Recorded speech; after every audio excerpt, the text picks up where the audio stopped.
तो स्वामी जी, आपका स्टूडियो में स्वागत है।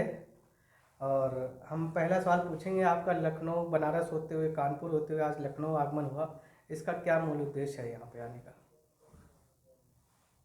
सैनी साहब, बहुत बहुत धन्यवाद, आपने मुझे बुलाया यहाँ। मेरा मकसद सिर्फ लखनऊ आना नहीं है। मैं पूरे प्रदेश में जन जागरण अभियान चला रहा हूँ और उस जन जागरण अभियान के तहत कानपुर से मैं लखनऊ आया हूँ और सिर्फ आपसे मिलने के लिए आया हूँ। यहाँ हमारा कोई आने का प्रयोजन नहीं है और मैं चाहता हूँ कि आपके माध्यम से संदेश कम से कम 5 प्रदेश में जाना चाहिए। और वो संदेश ये है कि इस बार जो सरकार बने वो नौजवानों की सरकार हो, वो पिछड़ों की सरकार हो, दलित शोषित वंचितों की सरकार हो। और मैं तो ये कह रहा हूँ कि जो दर दर भटक रहे हैं लाखों नौजवान, जिनके दिमाग में एक हैमर करके बात डाल दी गई है कि तजुर्बा नहीं है, तुम्हें ज्ञान तो बहुत है लेकिन तुम्हें तजुर्बा नहीं है, एक्सपीरियंस नहीं है। वही तजुर्बा एक्सपीरियंस कहते हैं, आप अंग्रेजी बोल रहे हैं। हाँ। तो अब यहाँ क्या है कि तजुर्बा नहीं है, ये बात मन में बैठा दी गई है गहरे में। मैं नौजवानों से ये कहता हूँ कि किसी तरह से सत्ता पे काबिज हो, वो सरकार चलाना कुर्सी सिखा देती है। तो किस सत्ता पे काबिज होना चाहेंगे? जो नौजवान होगा, जो आपके जन जागरण अभियान चला रहे हैं, जैसे कहाँ से कहाँ तक चला रहे हैं, और जब जो चला रहे हैं तो किस सत्ताधारी पार्टी के या किस पार्टी के तहत आप अपनी जन जागरण? देखिए, सत्ताधारी पार्टी के खिलाफ तो मैं हूँ। हमारा मकसद ये नहीं है कि मैं आरएसएस और बीजेपी के खिलाफ यहाँ प्रचार करने आया हूँ या बोलने आया हूँ, लेकिन शासन के खिलाफ और प्रशासन के खिलाफ आवाज़ उठाना मेरा धर्म है। 40 साल से मैं जन जागरण अभियान चला रहा हूँ, आज से नहीं। माननीय नेता मुलायम सिंह यादव जी हमारे पुराने साथियों में से हैं, मैं उनका बहुत सम्मान करता हूँ। अखिलेश जी युवा हैं, अच्छा काम कर रहे हैं और उनसे बहुत सारी उम्मीदें हैं मुझे, और इसी वजह से आया हूँ क्योंकि मोदी जी का जलवा और योगी जी का जलवा जनता ने देख लिया है। कोरोना में जो मजदूरों के साथ या देश के बेरोजगारों के साथ, नौजवानों के साथ जो सरकार ने सुलूक किया है, उसको इस देश के नौजवान भूल नहीं पाएंगे। कोरोना से याद आया, जैसे दिल्ली में आपने एक पत्रकार को भी आपने एक अपना मैसेज दिया था कि कोरोना उनके बाप का भी नहीं हटा सकता, और ऐसे आप बीजेपी को नहीं, वो कर रहे हैं। वो नेशनल दस्तक वाले थे, उन्होंने ये कहा था कि आप ये बताइए कि धर्म क्या दुकानदारी है? तो मैंने उनको ये कहा था कि धर्म एक इतनी बढ़िया दुकानदारी है कि कोरोना का बाप भी आ जाए तो इनका कुछ भी नहीं बिगाड़ सकता।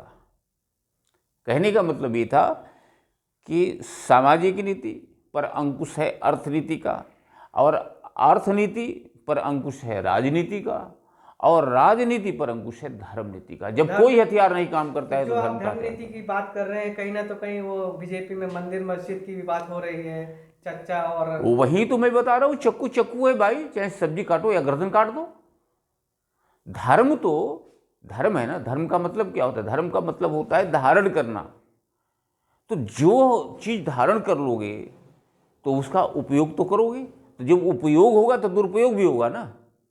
लेकिन इस स्तर से आप इस खेल को खेल रहे हो कि यहाँ पर जनता भ्रमित हो जाए और जनता के दिमाग में ये बात बैठ जाए कि अरे ये तो भगवान की बातें करता है, ये तो राष्ट्र की बातें करता है, ये तो धर्म की बातें करता है। अब उसमें भी धर्म, सनातन धर्म। सनातन का मतलब जानते हैं? सनातन का मतलब ये होता है ऐसा धर्म जिसको किसी ने पैदा नहीं किया है, जो कोई मिटा नहीं सकता है, और ये सारे धर्मों की जननी है। तो इतनी बड़ी बड़ी बातें, और यहाँ पर लक्ष्य बना करके गिद्ध की तरह, ध्यान रखना, गिद्ध बड़ी ऊंचाई पर उड़ता है लेकिन उसका लक्ष्य होता है मांस का टुकड़ा। यहाँ क्या है, भारतीय जनता पार्टी हो या आरएसएस हो, मैं मोदी और योगी की बात कर रहा हूँ, ये बिल्कुल धार्मिक लोग नहीं है, इनका धर्म से दूर दूर तक का कोई लेना देना नहीं है। ये धार्मिक नुमाइंदे जो हैं उनका ये अच्छी तरह से इस्तेमाल करना जानते हैं, और इनकी चाल को मैं बहुत बाद में समझ पाया। आज विलंब न हो जाए, देर न हो जाए, कहीं ऐसा न हो जाए कि धर्म का दुरुपयोग करके और यहाँ पर देश में अशांति का माहौल खड़ा करें और देश टुकड़े टुकड़े में बट जाए। तो कहाँ किसको आप आशीर्वाद देना चाहेंगे? आशीर्वाद मैं इस समय लखनऊ आया हूँ, तो आपके माध्यम से बता देना चाहता हूँ कि बहुत सारी संभावनाएं अखिलेश यादव के अंदर है, और इस समय उत्तर प्रदेश के सहारनपुर, मैनपुरी और गाजियाबाद से लेकर के मैं बलिया, बनारस हर जगह जाता हूँ, मेरा घर है। अखिलेश यादव भी तो किसी ना तो किसी के कंधे पे अपने राजनीति कर रहे हैं, जैसे वहाँ पे रजत चौधरी, जयंत चौधरी जी हैं, उन पे आप भाई सुनिए, आप ये कहते हैं कि उनके कंधे पे राजनीति कर रहे हैं, ऐसा कुछ भी नहीं है। मुलायम सिंह यादव की तपस्या असली है। सुनिए तो मेरी, कई बुद्धिजीवियों का कहना है कि वो जयंत चौधरी के कंधे पर रख के वहाँ के उत्तर पश्चिमोत्तर प्रदेश का अपनी सीट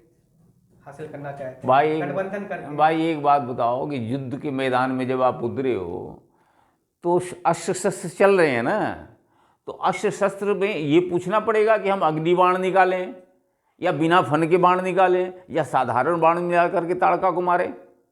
ऐसा नहीं है। एक बात ध्यान रखना, ये वोट का समय है और ये सुदर्शन चक्र है वोट जनता का। मतलब अखिलेश यादव है कि श्री कृष्ण की पदवी को आप दे रहे हैं? भाई साहब, हम ये कह रहे हैं कि सुदर्शन चक्र है ये जनता के लिए, अखिलेश यादव के लिए तो जो है सो है। ये सीधे अपना काम करके और फिर अपने म्यान में आ जाता है, 5 साल बाद फिर निकलता है। विष्णु के सुदर्शन चक्र की तरह ये हथियार आपका और मेरा है, अखिलेश यादव का नहीं है। अखिलेश यादव न कृष्ण बन सकते हैं, न स्वामी चेतनानंद, कभी सुरेंद्र सैनी बन सकते हैं। Everybody is matchless person in this world. Akhilesh ji हैं, चेतनानंद है, सैनी साहब हैं। यहाँ सिर्फ मैं एक संदेश देने आया हूँ कि भाई अखिलेश जी के अंदर जोश भी है और होश भी है, और ज़मीन पर दिखता है कि लोगों में आक्रोश है आरएसएस के खिलाफ, बीजेपी के खिलाफ, मोदी और योगी के खिलाफ, और किसी भी के। एक बात ध्यान रखिएगा, जब जनता लड़ाई लड़ना शुरू कर देती है, ये चुनाव 5 प्रदेशों में जो हो रहा है ना अखिलेश जी लड़ रहे हैं, न ओम प्रकाश राजभर लड़ रहे हैं, न जयंत चौधरी लड़ रहे हैं, न यहाँ मोदी और योगी लड़ रहे हैं। ये देखने में लग रहा है कि लड़ाई हो रही है इनकी आपस में। सच्चाई तो यह है कि जनता इस चुनाव को लड़ रही है, और जनता इस समय शासन से नाराज है। किसी भी कीमत पर वो अभी योगी को बर्दाश्त नहीं कर रही है, और इतना समय नरेंद्र मोदी के पास भी नहीं है कि वो 2024 तक अपने को जो है वो संभाल पावे। जनता उनको भी उखाड़ आप नरेंद्र मोदी जी की बात कर रहे हैं, उन्होंने हाल ही में अपना जो है एक मीडिया के तहत उन्होंने अपना इंटरव्यू भी दिया है, और योगी आदित्यनाथ जी जो गर्मी कम कर देंगे, चर्बी कम कर देंगे, आवेश में आकर के बयान दे रहे, ये सारे बयान बीजेपी के लिए नुकसानदायक पहुंचाएंगे या फिर कुछ लाभदायी? देखो, प्रभुता पाई को मद नाही, ये मदांध लोग हैं, और धर्म एक ऐसा नशा है, ध्यान रखना। भगवान महावीर कहा करते थे कि एक झूठ को 7 बार बोल दो तो सच लगने लगता है, एक झूठ को।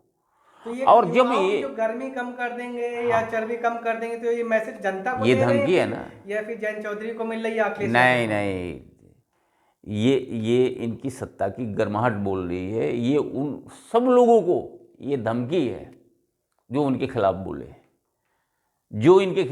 जो इनको सत्ता से उखाड़ने की कोशिश करे, उनके लिए ये एक धमकी है। लेकिन आप ध्यान रखना, बकरे काटे जाते हैं ना या शेर काटे जाते हैं? बोलो ना। बकरे तो जो डरता है वो मरता है। तो ये धौस से डरने वाले बकरे हम लोग नहीं हैं, हम लोग शेर की जमात में रहने वाले लोग हैं। हम डरते नहीं, हम डराते हैं। तो कितने सत्ताधारी आए और कितने गए। मेरा पूरा जीवन धरना प्रदर्शन और जेल में निकला है, बड़ा पुराना रिश्ता है मेरा जेलों से। मुझे धमकी दे कई करके बार देखा गया युवाओं के साथ में आप खड़े हुए, 69,000 भर्ती के साथ में आप खड़े हुए, आंगनबाड़ी महिलाओं के साथ में भी आपने अपना धरना आक्रोश प्रदर्शन किया।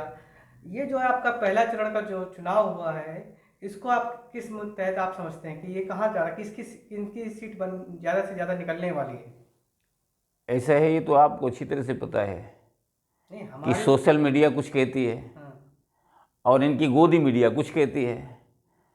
सच्चाई ये है जो मैंने बताया आपको कि इनके चालाकी से एन केन प्रकारेण किसी तरह से ये सत्ता में बना रहना चाहते हैं। और पहले चरण में इन्होंने काफ़ी कोशिश की है, ये ईवीएम में गड़बड़ी करके या वोट के परसेंटेज कम करा के, क्योंकि शासन प्रशासन तो इन्हीं का है ना, तो इनकी सारी चालाकी धरे की धरी रह गई है। पहले चरण में ही अखिलेश यादव भारी बहुमत से विजयी हो रहे हैं। ये ज़मीनी हकीकत बता रहा हूँ आपको। लेकिन यदि आप हवाई वाली न्यूज़ देखना है तो आप टीवी खोल के बैठ जाइए। ज़मीन का बाबा हूँ मैं। जितनी भविष्यवाणी हमने की सब सही निकली, और आज से नहीं कर रहा हूँ, 40 साल मुझे हो भविष्यवाणी करते। कल ही दूसरा चरण का चुनाव होना है, ठीक है, इसके लिए आप क्या संदेश देना चाहते हैं उन और भी जो जहाँ दूसरे चरण में चुनाव होना है उन क्षेत्रों के लिए आप क्या अपना? देखिए, दूसरे चरण के चुनाव में भी आपको अच्छी तरह से पता है कि मुस्लिम वोट और पिछड़ा वर्ग का वोट, ये सब एकजुट हो रहे हैं और इनकी बहुमत है। मैक्सिमम वोट इन्हीं का है ना। अब इसको जितना भी मैनेज करने की कोशिश सत्ताधारी कर लें, लेकिन अखिलेश यादव की समय लॉटरी खुली हुई है। इनकी नाराजगी, जो जनता को नाराजगी है ना इनसे, वो इनको ले डूबेगी। और देखना दूसरे चरण के चुनाव में भी समाजवादी पार्टी नंबर 1 पर होगी।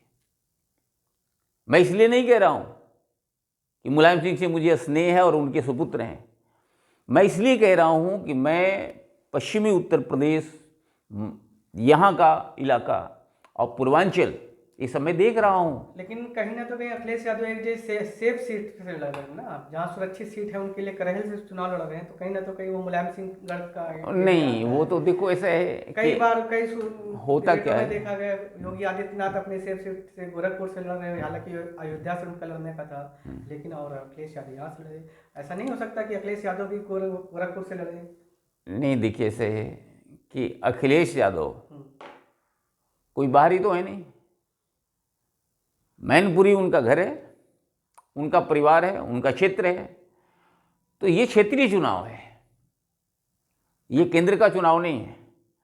और अखिलेश यादव ने ये एक आदर्श स्थापित किया है। ये कोई ऐसा सुरक्षित क्षेत्र चुनने नहीं गए जहां के हैं। यदि वहीं के लोग उन पर भरोसा नहीं करेंगे तो पूरा प्रदेश कैसे भरोसा करेगा? तो ये संदेश अखिलेश यादव ने दिया है और इनका नकल किया है योगी ने। नहीं तो अयोध्या भागते हो, अयोध्या से चुनाव लड़ते। गोरखपुर गए हैं तो ये संदेश है। तो ये बहुत बढ़िया स्टेप लिया अखिलेश जी ने, मैनपुरी के करहल से चुनाव लड़के। और देखना रिकॉर्ड मत से जीतेंगे। वो अखिलेश यादव क्षेत्र में जाएं या न जाएं, ये है धरती का सच। तो यानी कि आपका रुझान अखिलेश यादव की तरफ है, तो आरएसएस और बीजेपी की तरफ आप क्या समझते हैं उसको, उनको कैसे? नहीं, ऐसा है, देखिए उनके खिलाफ इतना गुस्सा आपका क्यों है, ये हम जानना चाहते हैं। नहीं, देखिए ऐसा है कि इनके खिलाफ मैं कभी रहा नहीं। मैं धार्मिक व्यक्ति हूँ और 90% मंदिरों में सेवा करने वाले यही आरएसएस के लोग हैं, यही बीजेपी के लोग हैं, यही विश्व हिंदू परिषद के लोग हैं। आप बाबा रामदेव को देख रहे हो, घर घर घुसा पड़ा है। सच्चाई है ना। किसने बनाया? स्वदेशी जागरण मंच ने बनाया। कौन है? आरएसएस का एक विंग है। अन्ना हजारे ने इतना बड़ा आंदोलन खड़ा किया, पीछे कौन था? आरएसएस के लोग थे। वो आरएसएस की भीड़ थी जंतर मंतर पर। तो यानी कि आपके पीछे समाजवादी का? अरे भाई साहब, हमें अकेला चना भाड़ नहीं फोड़ता। हमारे साथ समाजवादी पार्टी नहीं है, हमारे साथ देश का जुआ है। आप भी तो चला रहे जन जागरण अभियान। जन जागरण अभियान के तहत हम जो काम कर, हमें मुश्किलें तो आ रही है ना, क्योंकि मुझे प्लेटफॉर्म बीजेपी आरएसएस तो देगी नहीं।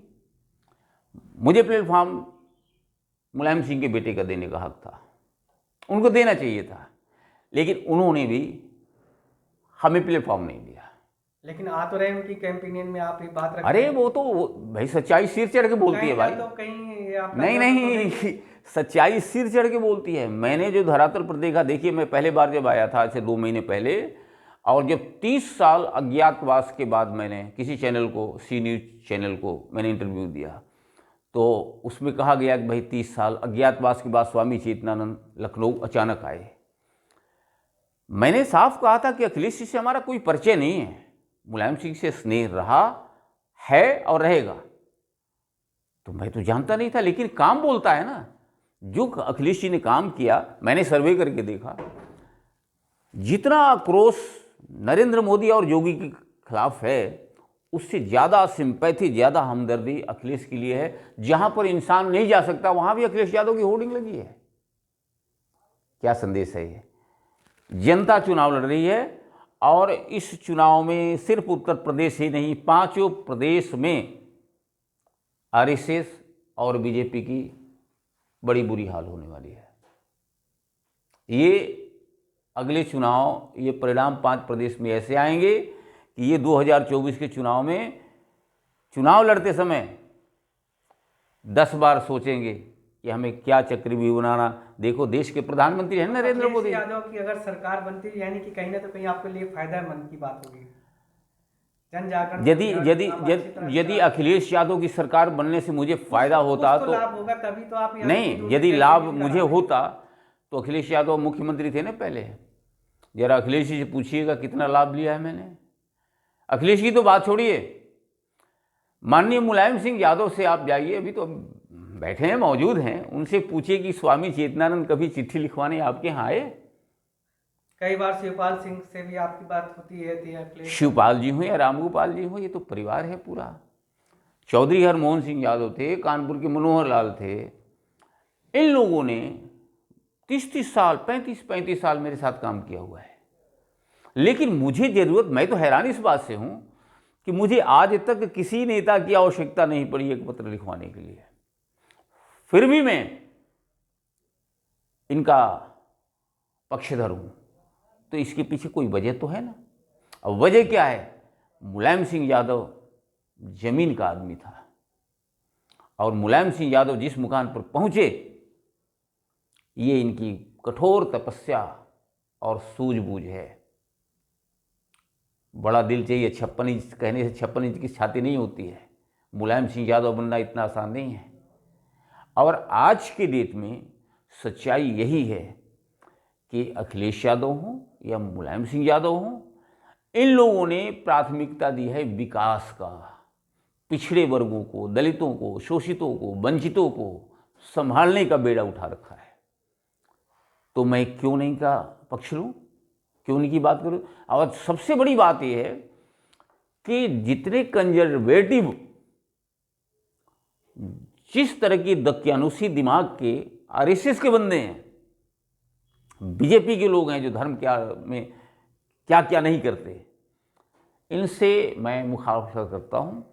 और मैं किसी भी कीमत पर मैं ये बर्दाश्त नहीं कर सकता कि ईश्वर का, राम का, कृष्ण का, शिव का और सनातन धर्म का, भारतीय संस्कृति का दुरुपयोग हो।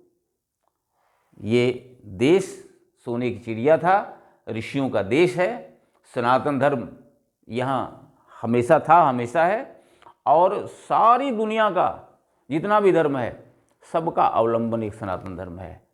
तो अब आप बताइए। अखिलेश यादव तो बड़े बड़े मतलब अपना घोषणा पत्र भी कर दिए हैं, एनपीएस वगैरह के मुद्दे भी सॉल्व करेंगे, जो कि केंद्र का एक मुद्दा ही बना रहा।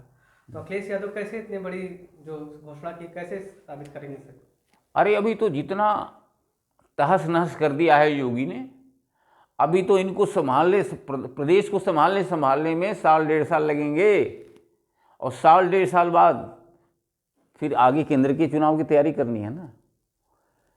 तो सरकार नरेंद्र मोदी की अब थोड़ी रहेगी, अब तो सरकार बदलेगी। पेंशन बहाली के लिए, कर्मचारियों के लिए इतनी बड़ी घोषणा कर दी उन्होंने, क्या वो कर पाएंगे? बिल्कुल कर पाएंगे, क्यों नहीं कर पाएंगे।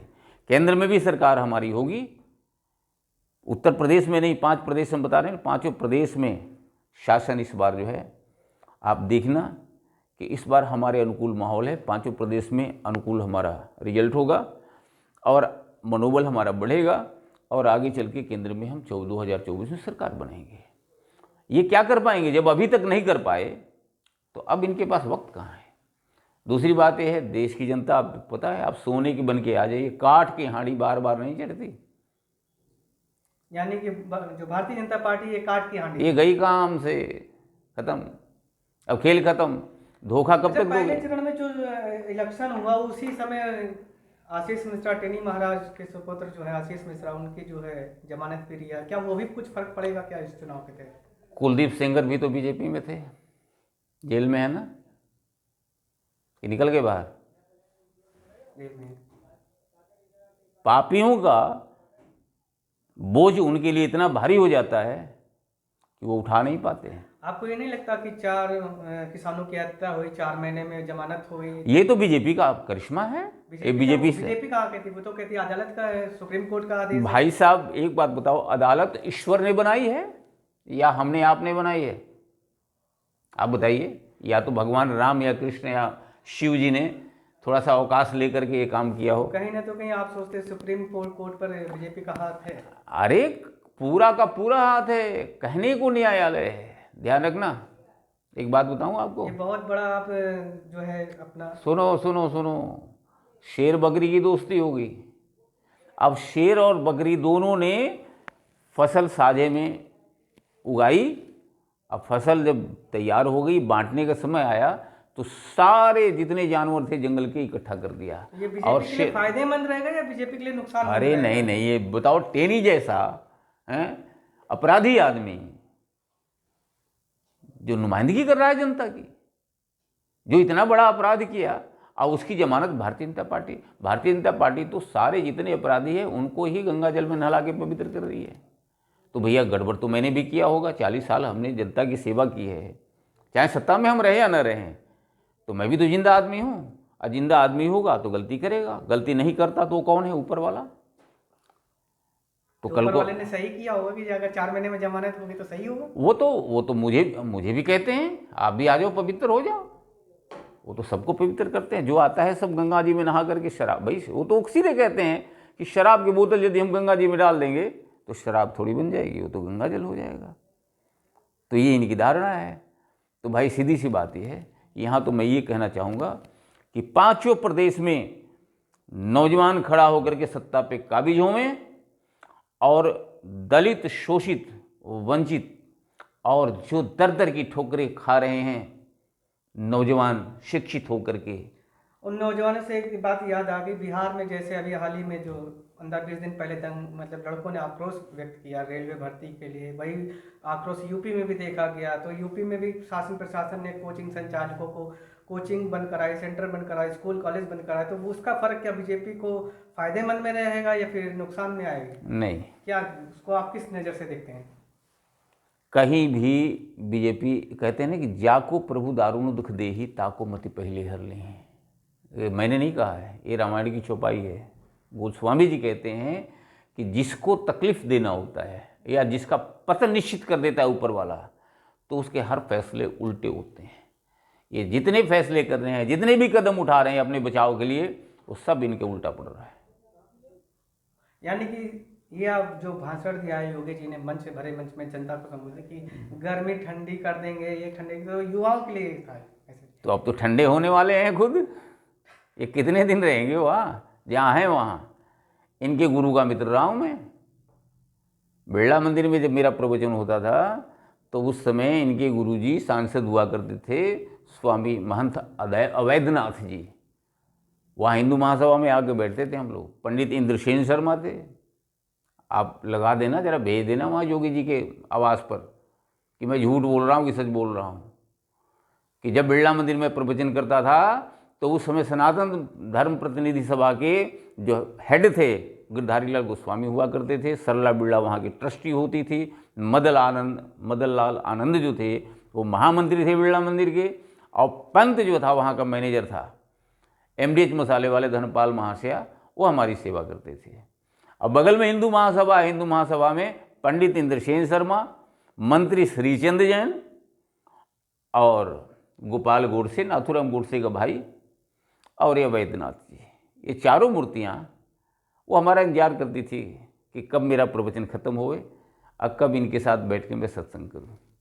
हमारे मित्र थे, मैं अच्छी तरह से जानता हूं, इनके जो है हर अदा से मैं वाकिफ़ हूं। तो जोगी जी क्या कहते हैं, जोगी जी क्या करेंगे, मुझे अच्छी तरह से पता है। कहीं नहीं तो कोई योगी का चेहरा है, पीएम आने वाले समय में पीएम के लिए भी पीएम यार, इस जो व्यक्ति सीएम के लायक नहीं हो, अरे भैया राजनीति है, सबको फ्री राशन दिया हुआ है। फ्री राशन के अपने घर से बंटवाए थे या जनता के पैसा? कोरोना काल में वैक्सीन लगाया है। आप एक बात आ जाइए, वैक्सीन क्या चेचक पहले नहीं होता था? पहले महामारी नहीं आती थी। केंद्र सरकार हो या प्रदेश सरकार हो, यदि जनता को फ्री कोई भी चीज़ मुहैया कराती है तो क्या ये योगी घर का पैसा होता है या नरेंद्र मोदी के घर का पैसा होता है? पैसा तो जनता का है ना। अरे भाई, इस देश में एक भूखा आदमी यदि एक चिप्स खरीदने जाता है उस पर भी टैक्स है, पानी का ग्लास लेता है उस पर भी टैक्स है। तो ये सारा मिलकर के 150 करोड़ से ज़्यादा हिंदुस्तान के लोग हैं, अंबार भरा पड़ा है खजाने में, और जनता का पैसा है, खून पसीने की कमाई, और तुम उनको दे करके आसान जता रहे हो, फ्री वैक्सीन दे रहे हैं। बेशर्मी की हद है, हद। बताओ, तुम राशन दे। हमारे हिंदुस्तान में 13% लोगों के पास, 13%, 87% लोगों की संपदा है, 13% लोगों के पास, और 1.5%, 2% तो उनके पास कितना दौलत का अंबार है उनको खुद नहीं पता।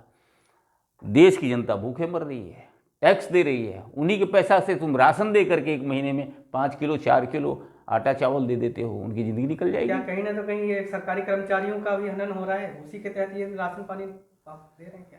अरे भाई साहब, एक बात बताओ कि ये जो कुछ भी कर रहे हैं, मतलब टैक्स के तहत ये सारा राशन पानी आप कहना चाहते दे रहे हैं?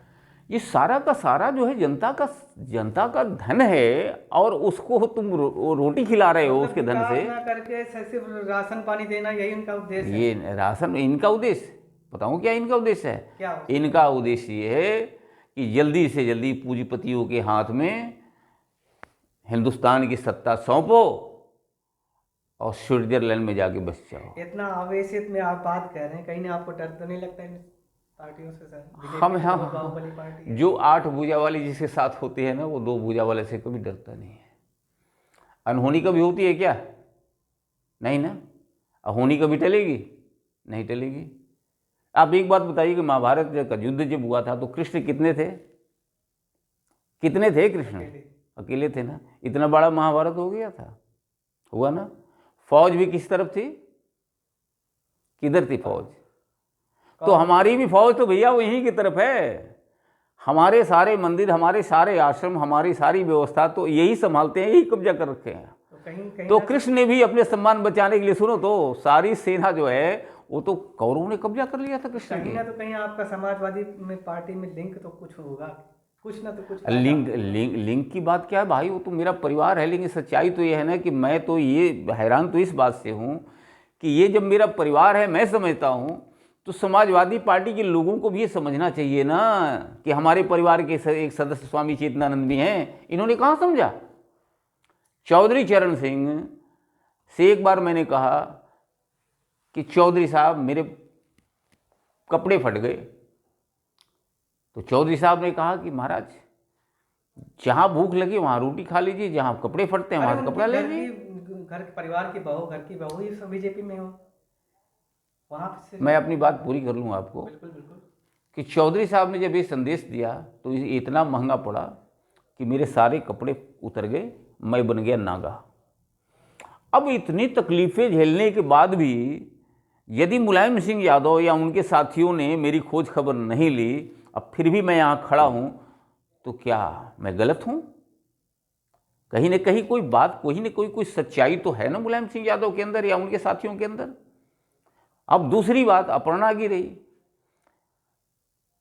तो खिसियानी बिल्ली खंबा नोचे, सुना है कि नहीं कहा?